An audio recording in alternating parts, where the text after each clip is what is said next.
al emprendimiento, sino que a la formalización del negocio y del empleo. Eso causa que la persona diga, ¿por qué me voy a formalizar? ¿Por qué voy a emprender? Si es tan costoso cumplir con el sistema fiscal. Y aquí ni estamos hablando de las tasas, no estamos hablando que si 18% de TEBIS es mucho o 27% de impuestos sobre la renta es mucho.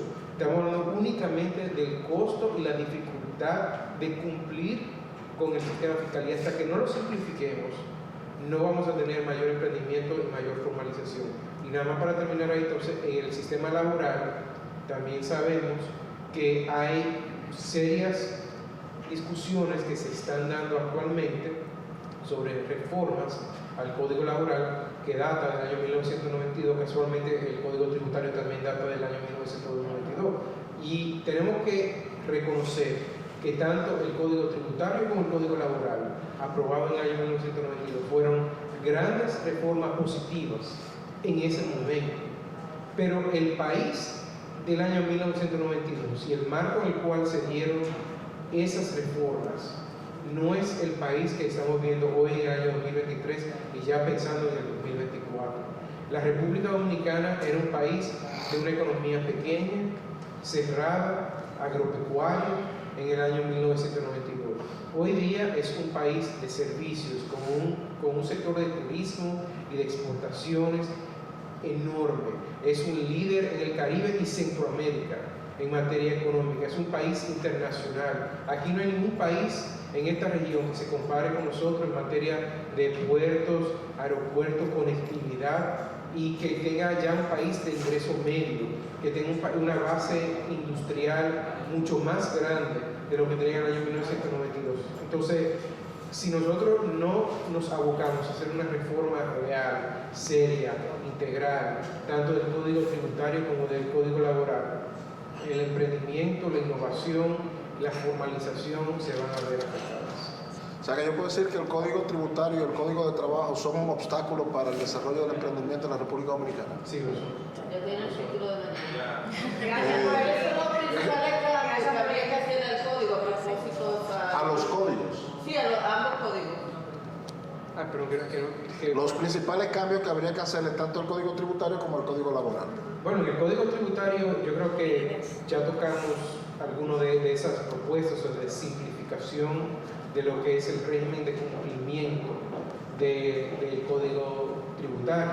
Yo creo que a nivel hasta de personal, porque yo lo veo dentro de mi empresa, es complejo y es costoso cumplir con el Código Tributario. Entonces, si queremos incentivar que las personas se formalicen, que las empresas se formalicen, tenemos que crearle facilidades y mecanismos para que cumplir con esas obligaciones fiscales sea sencillo.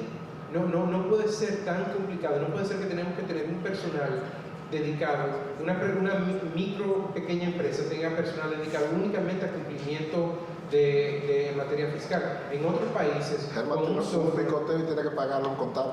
con un software en muchos otros países, una micro y pequeña empresa cumple con sus obligaciones fiscales. Evidentemente una empresa grande ya tiene otras exigencias, otras demandas, pero una pequeña empresa no puede necesariamente costear eso, y tenemos que crear las condiciones para que esas empresas digan que el costo de cumplimiento en materia fiscal es bajo, y por eso le conviene fiscalizarse, entrar a lo que es la formalización, porque cuando se formaliza tiene acceso a programas gubernamentales, tiene acceso a la banca, tiene acceso a muchísimos servicios y beneficios.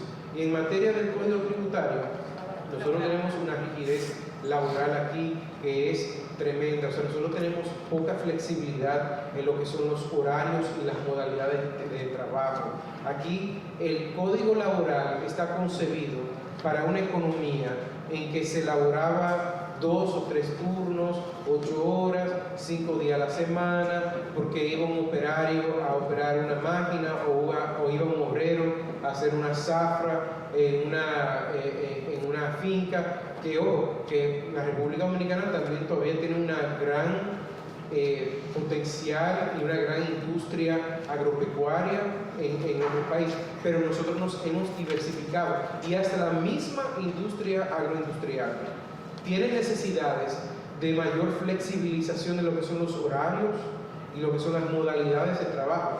Y por no decir los trabajos de cuello blanco, que hablar de aquí de teletrabajo, nuestro código de trabajo no lo prevé, no prevé ese tipo de flexibilidad, que nosotros en ANGIE, nosotros lo hemos analizado, que las mujeres son una de las que se pudieran ver más beneficiadas de tener flexibilidad en el cumplimiento de sus labores de trabajo, que el código de trabajo nos obliga a ser rígidos en las empresas. Entonces, tenemos que analizar esos sistemas rígidos que tenemos todavía en el día de hoy para poder seguir creciendo como país. Yo quisiera, por favor, amigos, una mayor sensación de discurso, porque en la práctica se aplica ese horario flexible.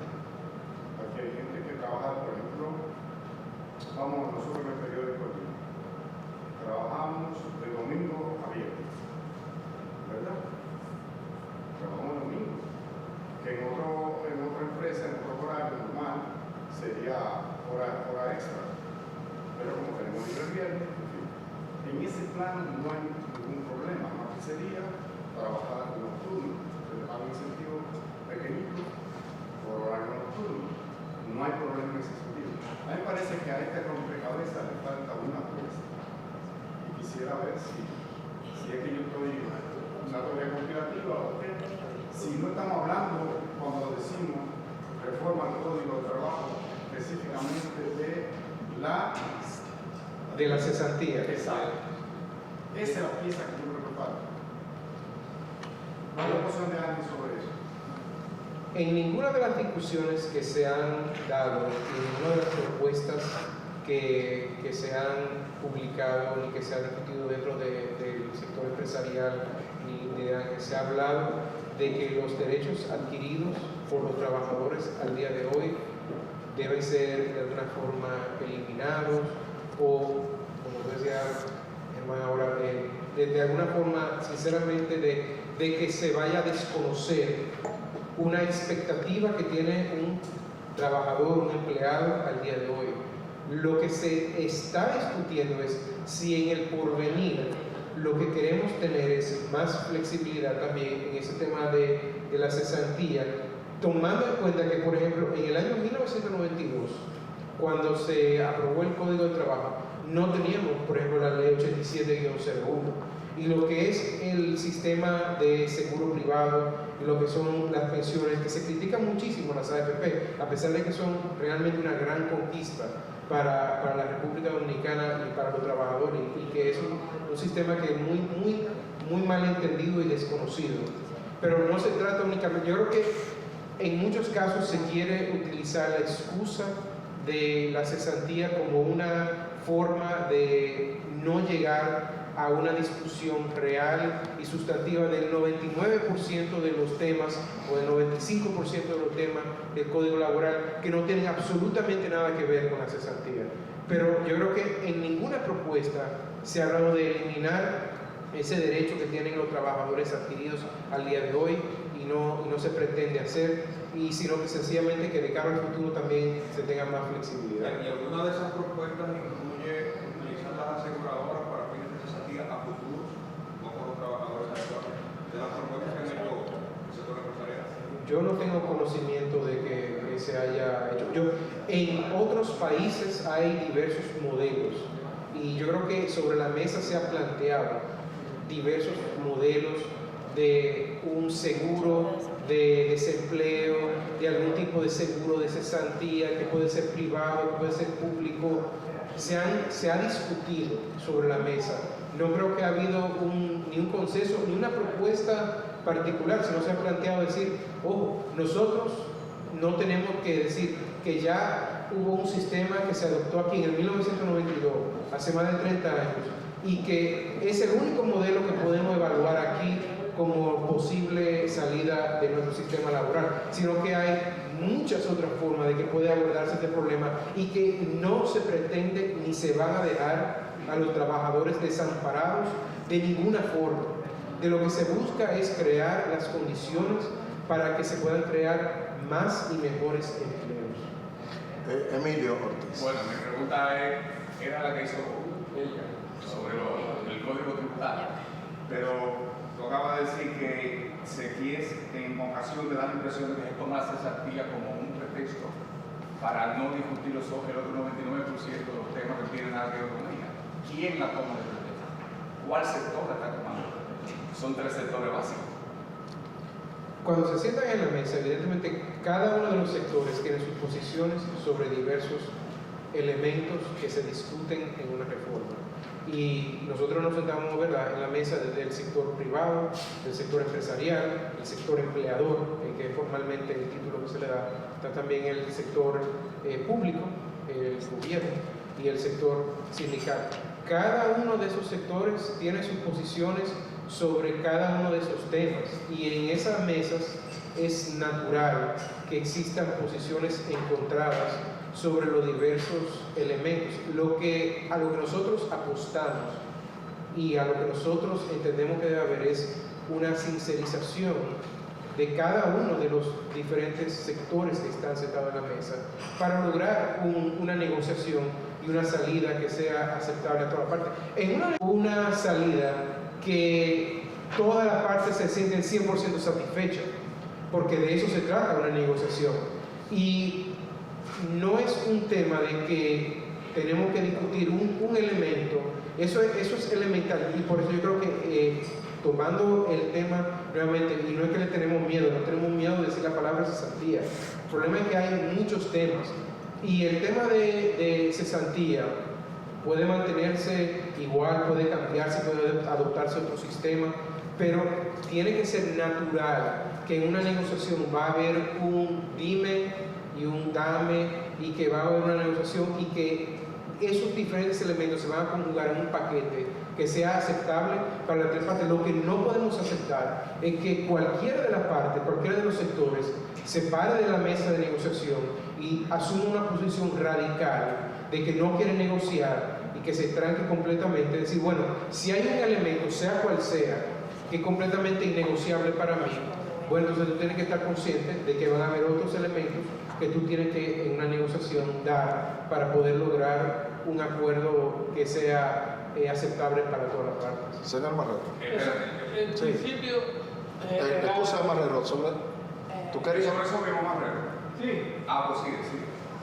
para el empresariado en sentido general lo que es alto es el costo laboral, que es una forma también de pedir que o haya seguridad social o haya la cesantía. Es decir, ustedes ven como un desdoblamiento del costo laboral, la existencia del sistema de seguridad social y el derecho a la cesantía. ¿Se entiende así?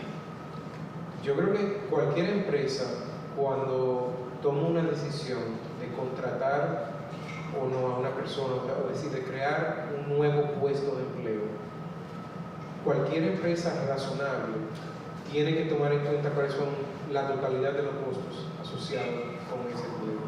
No es salario únicamente. Hay una serie de otros elementos que son parte de esa discusión.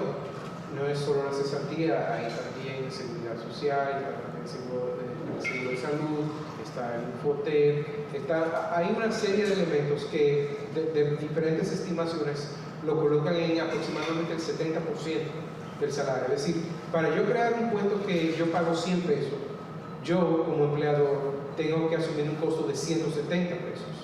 Entonces, cuando hablamos de creación de nuevos empleos, tenemos que entender cuál es el costo real de la creación de ese empleo y el decidir como sociedad si estamos dispuestos a asumir ese costo y continuar con la forma en que se ha venido manejando, o si de alguna forma deseamos crear condiciones para la creación de nuevos y mejores empleos, dinamización de la economía, empleo joven, lo demás, porque yo creo que esos problemas, esos costos están muy bien cuantificados y están muy bien conocidos, y es hora de tener una conversación honesta sobre ese tema para que se pueda entonces adoptar esa política pública en pro del crecimiento. Un comentario quizá para sintetizar y cerrar con este punto, porque tenemos muchos otros puntos interesantes. al final el gran mensaje es que conlleva no tener un sistema laboral moderno en papel, ¿verdad? Y de hecho nosotros lo identificamos y le pusimos nombre dentro del estudio. Nosotros vimos que el 60% de los jóvenes quieren emigrar y eso no tiene que ver con condición laboral, con condición, social. O sea, naturalmente lo que creeríamos que el que quiere emigrar es porque tiene bajas condiciones económicas, pero según lo que dice el estudio, quieren emigrar sin importar la condición económica en la que se encuentren. Y las dos principales razones por las que ellos dicen que quieren emigrar, y ustedes lo pueden leer, bueno, se lo vamos a entregar, son para obtener en un 21% oportunidades laborales o en un 17% mejora salarial. Las oportunidades laborales y la mejora salarial van muy atadas al esquema con el que contamos hoy en día de nuestro sistema laboral, de nuestro código laboral.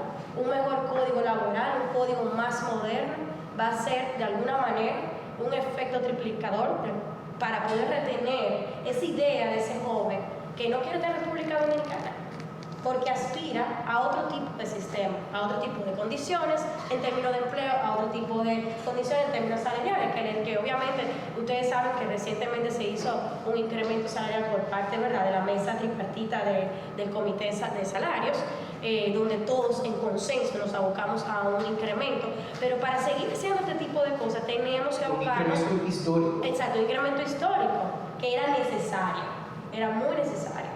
Pero para seguir haciendo este tipo de revisiones, este tipo de incrementos, este tipo de mejoras de condiciones, que claro, el sector que nosotros representamos y que está asociado a nuestro gremio trabaja todos los días en mejorar las condiciones de sus empleos, porque nosotros así lo vemos desde nuestra perspectiva, pero también hay que modificar un código para lograr retener a los jóvenes que se quieren ir fuera del país, que no tiene que ver, ojo, con la condición socioeconómica únicamente, contrario a lo que uno, ¿verdad?, naturalmente pensaría, y está en el estudio. Y que son jóvenes capaces, que son jóvenes Preparados y que están profesionales. preparados, que un mínimo aproximado de un 25% está en secundaria, que ya hay un 30% que está cursando la universidad, que hay más de un 26% que ya es graduado. Estamos hablando de una población que lo que está necesitando, está requiriendo es simple y llanamente una oportunidad. Y es un joven talento dominicano que nosotros tenemos la oportunidad, valga la redundancia, de aprovecharlo dentro de las múltiples oportunidades de nuestro propio mercado, dentro de los servicios que ofrecemos y dentro de esa nueva estructura laboral que tiene República Dominicana para ofrecer, y que si no lo hacemos a tiempo, entonces no pudiésemos estar cumpliendo con esa demanda competitiva que tienen otros países de la región, que han hecho este ejercicio y que sin duda han permitido y han creado esas mejoras internas para retener ese talento que es de alta calidad y que es muy necesario, y más en el contexto social y económico en el que se encuentra la República Dominicana en este momento. ¿Querías preguntar algo? Germán Marte. Bueno, ya mi pregunta fue parcialmente respondida. Ya lo tocó inicialmente, ya también. Yo me iba a referir, o quiero saber qué opinan ustedes sobre el capital social. Se llama el capital social. El profesor Juan Bosch habla de la conciencia en sí y conciencia para sí, algo similar a la campaña. Y entonces nosotros vemos una gran cantidad de jóvenes que se sientan como personas, como un adulto joven. Veo una porción importante de que nosotros queríamos cambiar el mundo, hacer la revolución, transformar el país. Una parte importante de los jóvenes de ahora que están pensando en tortilla, se me viene a la cabeza el compañero Roger Reyes, en basura, alienado totalmente. ¿Cuál es la preocupación de ustedes sobre ese? Claro, que como ya decía el profesor decía, hay una parte importante de jóvenes brillantes, bien capacitados, que compiten en cualquier escenario a nivel mundial, en cuanto a su nivel intelectual y técnico, pero estamos hablando de las masas, con la preocupación de años sobre ese capital social tan necesario para hablar de desarrollo y la aparente diferencia o inconsciencia de una parte. Bueno, ahí yo creo que si nos vamos por esa vía podemos conversar, yo creo que la tarde entera. Pero quizás siendo un poco concisa, obviamente como Asociación Nacional de Jóvenes Empresarios, nosotros tenemos una porción de esa juventud nacional. Y lo que nosotros siempre vamos a impulsar es que los jóvenes, a través de ANGE, que cumplan con ya todos los requisitos que conversó Jaime y que Sol también agregó, que quieren aportar a su país, puedan canalizar ese sentir a través de la asociación. Ahora bien, siempre yo creo que va a haber una parte de jóvenes que están muy entusiasmados y que muestran ese entusiasmo a través de ANGE. Este estudio que nosotros le traemos es el trabajo no tan solo del consultor externo que levantó toda la información, sino del equipo de ANGE y de varios miembros que se pusieron las pilas para contribuir con esto y traerles este resultado a ustedes hoy, a ustedes y obviamente al resto de la sociedad. Entonces, desde ANGE nosotros siempre vamos a brindar la plataforma para que cualquier joven que cumpla con ya esos requisitos participe. Ahora, siempre también vamos a impulsar el sentir de que hay que preocuparse por su país, y eso es lo que nosotros podemos controlar desde nuestro ámbito, porque siempre habrán quienes se montan y quienes no les interese, ¿verdad? Pero siempre vamos a enfocarnos en poder ver esa visión a largo plazo que se manifiesta en el estudio, en todas estas posiciones que hemos compartido hoy, en no enfrascarnos quizás en los detallitos que nos frenen, sino en ver esa visión a largo plazo que nos permita continuar adelante y nos permita generar las políticas que se requieren en el país para que haya sostenibilidad a largo plazo para mejorar. Siempre habrán esos jóvenes, justo lo conversábamos antes de empezar, que se van a interesar en una topic. Ahora, eso no significa que al otro día pase algo con ese joven y él se dé cuenta que se tiene que involucrar, ya sea por la vía de una asociación empresarial como nosotros o por otra. Pero yo creo que siempre van a haber sus audiencias. Ahora, como asociación, nosotros siempre vamos a brindar la plataforma. El sistema como tal, porque ustedes no son asépticos, ustedes no son dedicados, creo que el sistema como tal favorece, ¿qué cosa? Este emprendedurismo. Él le ha hablado de dos obstáculos, y lástima que no localizarse aquí, de dos obstáculos, los dos códigos, pero ¿qué usted ve ya como sistema? ¿Favorece ese emprendedurismo, favorece ese capital social o es una retranca? Yo creo que tenemos que tener, o sea, un cierto optimismo todavía con la juventud dominicana. De hecho, en el estudio, uno de los temas que levantamos es la participación de los jóvenes en las protestas de la Plaza de la Bandera, porque yo creo que es muy fácil olvidarnos de que en el año 2020 sufrimos un momento muy traumático con la suspensión de las elecciones del 15 de febrero de ese año, y la parte social que lideró el reclamo que dio lugar a la continuidad de la democracia dominicana fueron los jóvenes. Entonces, ciertamente hay elementos de preocupación. Yo creo que los mismos jóvenes, y te digo, lo podemos ver en el estudio, los mismos jóvenes reclaman, después de seguridad ciudadana como su preocupación número uno, la segunda preocupación es educación. Yo creo que eso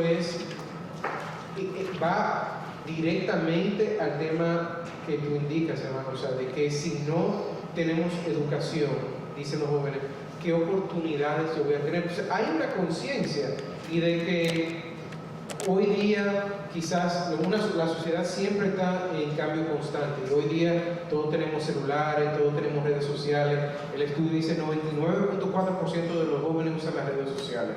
O sea, hoy día la unanimidad prácticamente de los jóvenes tienen el uso de las redes sociales, consumen información, se comunican entre sí de manera distinta, de una manera que yo cuando era joven yo ni me imaginaba que iba a ser posible.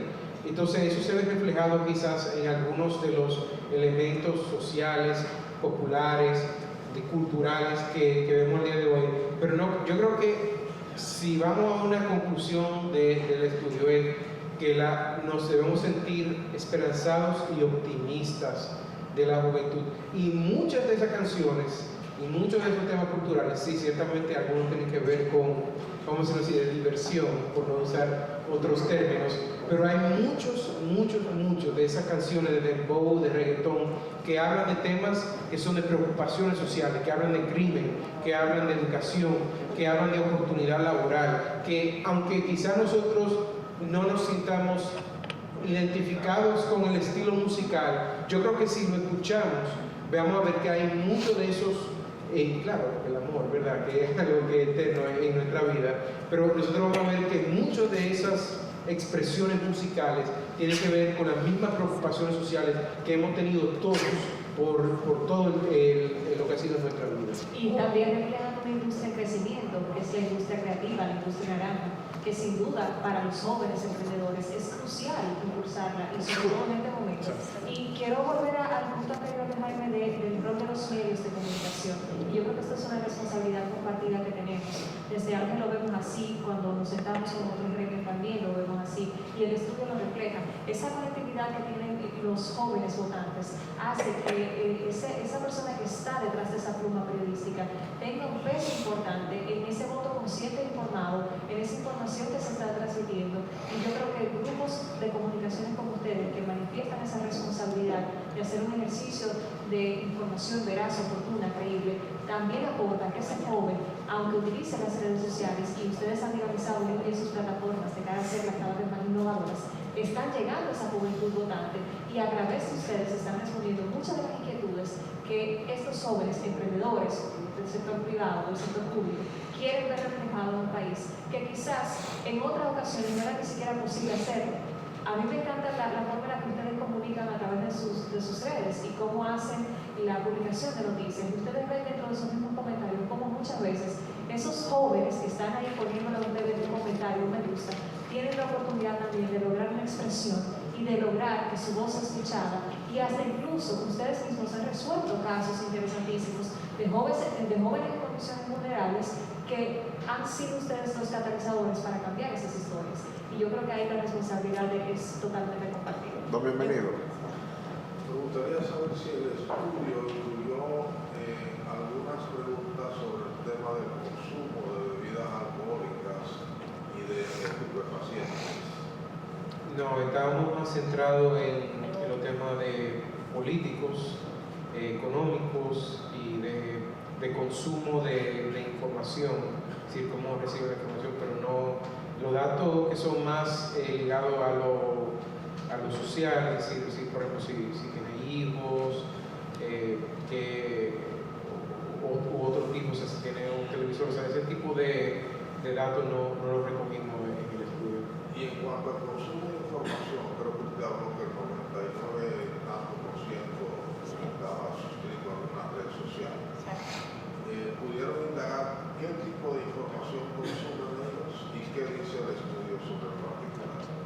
Bueno, ahí no iba justamente, usted me leyó la mente seguro, en eso, iba justamente a mencionar, cuando en términos sociales comenzamos a analizar ese comportamiento me encantó la pregunta de cómo veíamos el tema en términos de clima social, ese comportamiento, esa conducta social de este nuevo joven, como se llama el estudio, que es diferente a las generaciones que venían anteriormente. De hecho, por ejemplo, nosotros aquí somos millennials, que estamos en la edad de 30, 40 años, aunque no parecemos más jóvenes, pero... No te pongas de más, pero la verdad es que este estudio recoge también ese pensar desde el que está desde los 18 años y ese grupo importante entre los 20 y los 30 años. O sea, él llega hasta los 35 también, y es una generación distinta, esta generación centennial.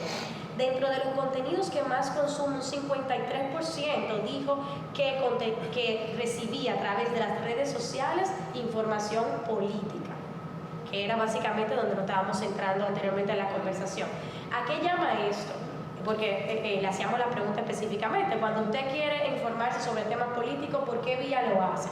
Y dice un 53% por las redes sociales. Y redes sociales obviamente abarca todo lo que tiene que ver con la información primaria de los medios de comunicación. Ustedes son los responsables de generar esa información primaria que luego se dispersa en todo el mundo de las redes sociales. O sea, tienen un rol demasiado importante de cara a lo que es el tema de la democracia y el desenvolvimiento de la política.